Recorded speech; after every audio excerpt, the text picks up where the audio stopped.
It's bizarre, all right. I mean, it's bizarre in a couple of different dimensions. So yeah, it's highly unusual for at least three reasons. One is that it's multi-tiered, meaning that there are multiple points, and Corey alluded to a bunch of them, at which various investors are selling.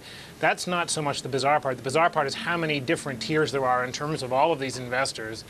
And then the second one is the size at each of these stages, and in particular late this year when we have this boffo flow of shares that potentially could come to market, which is largely a reflection of a company that at some point felt like equity was free. It's all anybody wanted was Facebook equity whenever they did acqui-hires or anything else. And so as a result, they paid everything out in paper, in equity, and now all of that's coming home because finally all of that stock becomes free-floating and tradable late this year. And that's really the problem, is that it was Facebook paper, and we talked about this before, was the hottest currency in Silicon Valley. Everybody wanted it. It was, you know, it was the dollar. It was something, right? It was this hot currency. And everybody got paid in it, everybody got it, and now they get to trade it. So what happens August 16th? Your predictions. We know Microsoft's not selling, but who sells, who holds, Mark Zuckerberg included?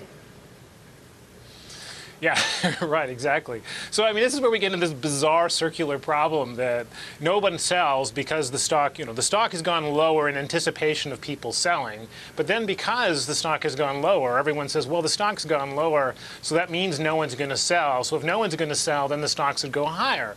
And so if the stock's gone higher, that means we should probably sell because the stock's gone higher. So round and round and round. And that's what you've watched over the last 5 or 6 days. The stock has literally done full circuit loop of the, you know, the Olympic 400-meter track of figuring out what exactly is going to happen. And we're right back to where we were before with the stock more or less over the last 5 days flat.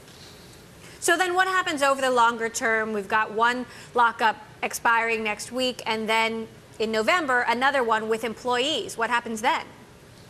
Yeah, so I think that's the more material one, and that goes back to, you know, Corey's earlier comment that there's an awful lot of people who don't have the luxury of waiting. Some of the big institutional investors may feel as if they don't have to hurry out of the stock. Retail investors don't feel the same way, meaning employees and individuals, and they feel a lot of pressure to get liquid in a hurry because the stock could go lower, because taxes could go higher before the end of the year. And I think that's when you're going to see a great deal of selling pressure. It actually wouldn't surprise me at all next week to see the stock do actually fairly well because this is what's happening, is it's kind of that stock truly is going to remain fairly locked up. But towards the end of the year, I think you'll see the exact opposite phenomenon as the stock comes under huge pressure as people say, I need my money and I need it now.